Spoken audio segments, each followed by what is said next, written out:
Hello and welcome to Drunk on Tea. Basing is possibly the most important part of painting miniatures. A great looking miniature can be let down by being left on an unpainted base. Simple basing techniques can finish off your model and really ground your mini by putting it into a little scene and allows you to match your models to your gaming mat.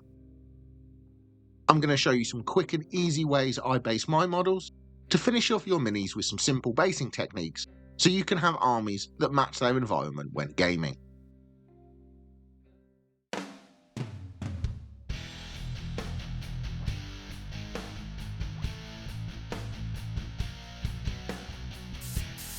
I base my models after painting them, but for this video I'm going to use some plain bases just to make it easier to watch and so you don't have to spend a whole video just looking at miniatures feet.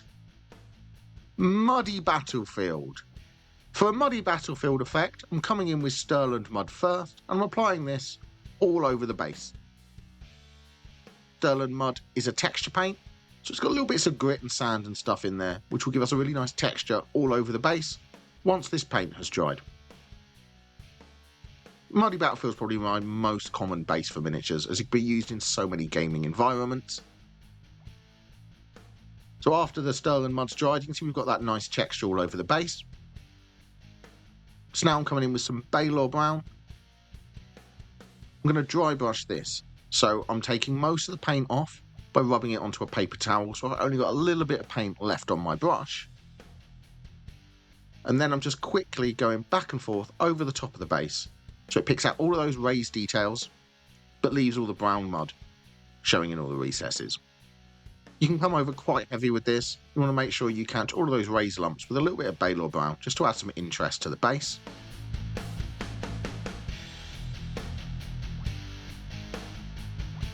After dry brushing that Baylor Brown, you can see how we've picked out all the raised details. I've definitely added some interest. So now I'm coming in with another colour. That's going to be some Rawk flesh. Once again, I'm dry brushing this, so I'm taking the excess paint off on a paper towel. So I've only got a little bit of paint left. And then I'm just going to lightly dry brush this over the top of the Baylor Brown. This will pick out some of the more raised details, just add a little bit more interest, give the impression of drying mud on a base. With the Rawk flesh dry brush applied, you can see we've got some interesting tonal colours on that base. So the next thing is to add some grass. So I still use this Citadel glade grass from about 20 years ago. Pot of this lasts forever. You can easily buy spring grass flock all over the internet. And now with some PVA glue, I'm just applying a few blobs on certain areas of the base. So when you've got a model on here, obviously avoid their feet. But I'm just picking out 2 or 3 spots and applying small bits of PVA glue. And then taking the base and I'm simply sinking it into the static grass, sprinkling some over the top so it has that little bit of static so it sticks upright.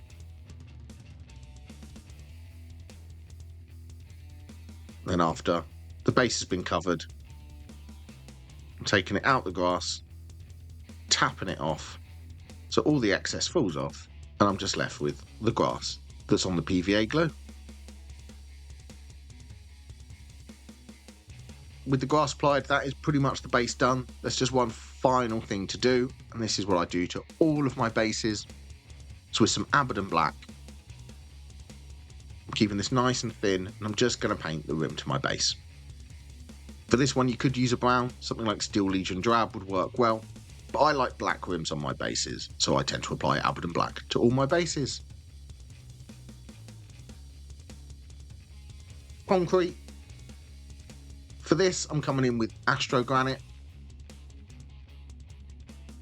I'm applying the texture paint all over the base.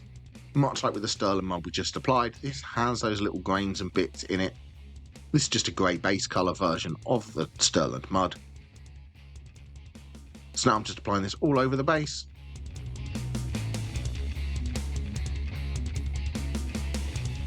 And once it dries, you can see again how we've got that texture on the top of the base now. So next, with some known oil, I'm shading this all over that astrogranite. This is going to add some definition, give the impression of dirt and grime, and like a city that's been in the middle of a war.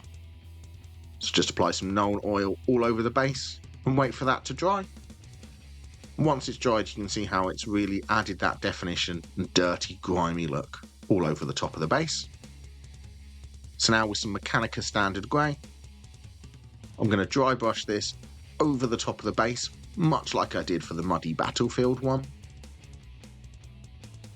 So I'm just coming back and forth over the top of those textured parts to the base, just to brighten them up a little bit, give the impression of light catching the ground. You can go quite heavy with this. The Nuln oil will keep all that definition.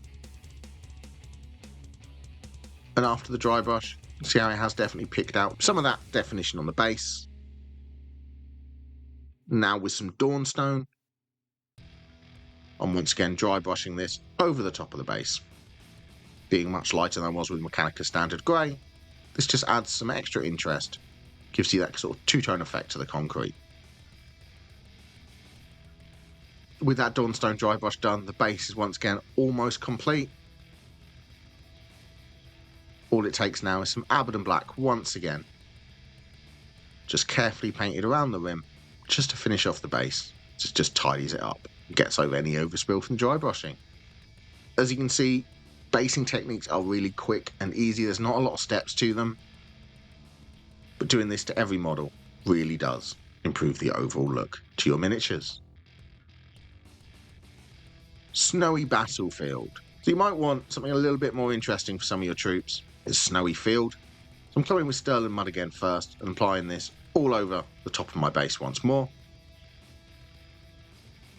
Going for that sort of snowy woodland effect. And now with some Baylor Brown, I'm basically repeating the steps I did for the Muddy Battlefield base. But how we finish it off is going to be a little bit different to give us that sort of snowy effect rather than just the beaten up field of the Muddy Battlefield. So I'm dry brushing that Baylor Brown all over the base. Getting a nice heavy coat on there.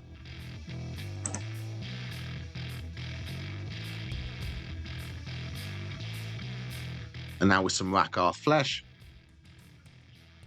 Once again, lightly dry brushing this over the top of that Baylor Brown.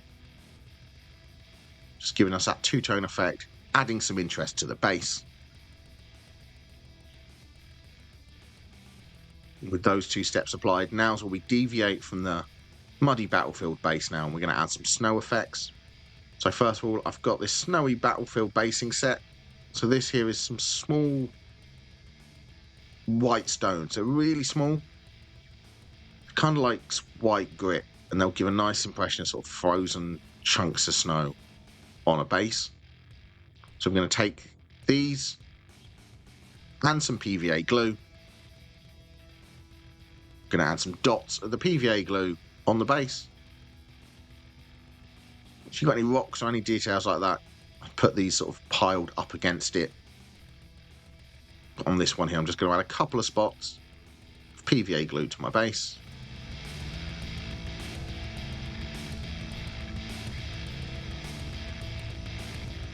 Now I'm sprinkling over these little bits of white grit. So I'll stick to the PVA glue, give the impression of solid clumps of snow. So after that's had a second, I'm just tapping that off to remove all of the excess. You can see how that's given the effect of kind of like ice crystals on the base. So now I'm coming in with this sort of fine, fluffy powder that came in a winter basing set.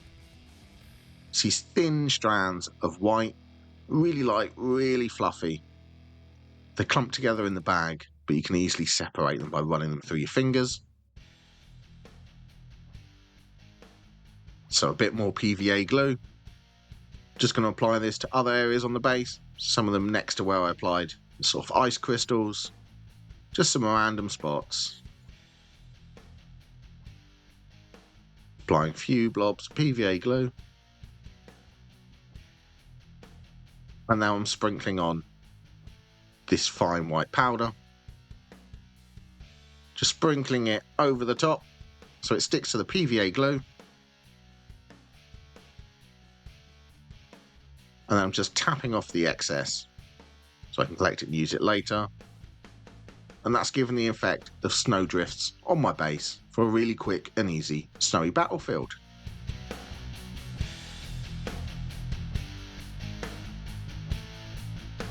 And finally, with some Abaddon Black again, I'm just going to paint the rim of the base just to tidy it all up, cover over any overspray, give me a nice crisp black rim for my snowy battlefield base.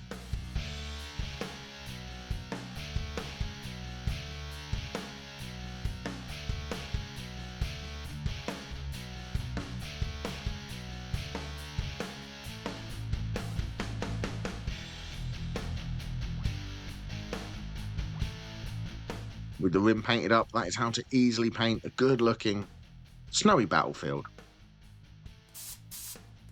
If you're enjoying the video, please press like. If you want more videos, press the subscribe button and ring the notification bell. And if you'd like to support the channel, please become a member by pressing the join button down below or joining me over on Patreon. Corrupted city base. So for this, I'm coming in with some Astro Granite first, much like with the concrete, applying it all over the top of the base. This base effect is going to be great if you wanted some nurgly kind of corrupted concrete or anything like that. It's just a little bit different than the standard concrete city base. So now with some Athonian camo shade, I'm going to apply that over the Astro Granite. So it's going to give that sort of green, toxic waste, sort of corrupted, infected kind of appearance. So great for Nurgle, great for anything a little bit different for demon armies and stuff. When that dries things out, it's given a very different look to the known oil did. But we're going to highlight this exactly the same. So I'm coming in with Mechanica Standard Grey. And I'm dry brushing this over the top of the base, making sure I leave that Athonian camo shade in all of the recesses, but I'm just catching the very tops with a little bit of Mechanica Standard Grey. So that's picked out the raised bit of concrete, added a little bit more definition to the base. And now I'm coming in with some of this Jarvis Scenics Autumn Static Grass. So it's a lot more brown, looks kind of like dead grass. And once again with PVA glue, I'm applying a few blobs to the top of the base. You don't want too much of this, just a little bit. We're going to give that sort of impression that there's some dead, dying grass growing up through cracks in the concrete. So much like with the static grass, I'm kind of just sprinkling this on the top. So some of it will be standing upright, but most of it will be flat, which is fine. Just sprinkle this all over the base. Tap off the excess, and then we're just left with the impression of dead grass on the top of the base.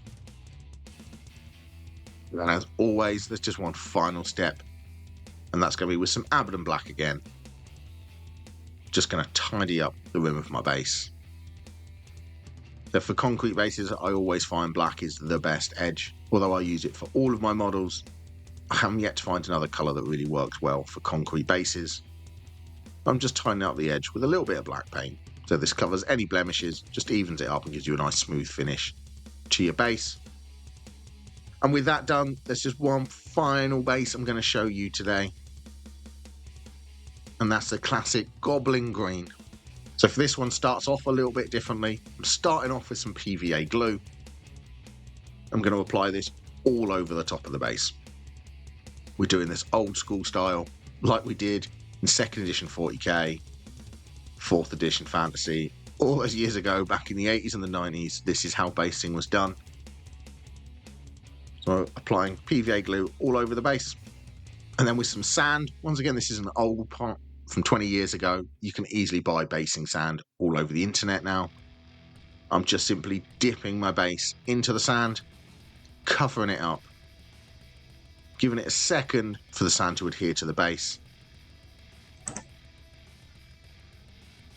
and then picking it up, tapping off the excess, and waiting for it to fully dry. So giving this overnight to dry. And then with this, I'm just going to have to prime this. So a bit of white. Once the base is primed, I would do this step alongside painting a miniature. If I was using this basing technique on a model, I'd prime the whole thing white with the sand already attached. Now with some Goblin Green, or Goblin Green, I'm going to paint all over the base. So there are lots of companies now doing that classic Goblin Green colour. The War Colours one works really well. Or you can get the one from Coat d'Arms as well. And I'm just painting this Goblin Green all over the top of the base. And we want to make sure you work it between all the grains of sand so it goes into all of those recesses. Give a couple of coats so you get nice solid coverage all over that base. Now with some sunburst yellow, sun yellow, or sunburst yellow, I'm dry brushing this again, so take all the excess off onto a paper towel, so you've only got a little bit of sunburst yellow left. And then I'm just simply dry brushing this over the top of the sand. You don't want to go too heavy, you just want to catch some of those grains of sand with a little highlight of yellow. So just gently dry brush back and forth until you get a colour you're happy with, making sure the Goblin Green is still visible. And with it dry brushed, there's just that one final step, but rather than painting the rim black, I'm going to use Goblin Green again, and I'm just going to paint the very rim of my base. Now I've already painted it. This takes a couple of coats to get solid coverage, and I may have caught it with a bit of the sunburst yellow. So a couple of layers of Goblin Green at the end just tidies that base up and gives a really nice solid classic Goblin Green base. And with that one completed, that is how you can paint a 90s looking retro base, nice and easy, ready for your games. And that is 5 quick and simple basing methods for your miniatures. You can mix and match different elements from all of these to create your own unique looking bases, but just a few extra minutes work at the end of painting a mini will really finish your models off and give you a great looking mini in its own little scene. Let me know in the comments down below, how do you base your miniatures, and are there any other basing styles you would like to see me try? Thank you very much for watching. Please don't forget to like and subscribe, and if you want to help out the channel, you can become a member or join me over on my brand new Patreon. And happy painting!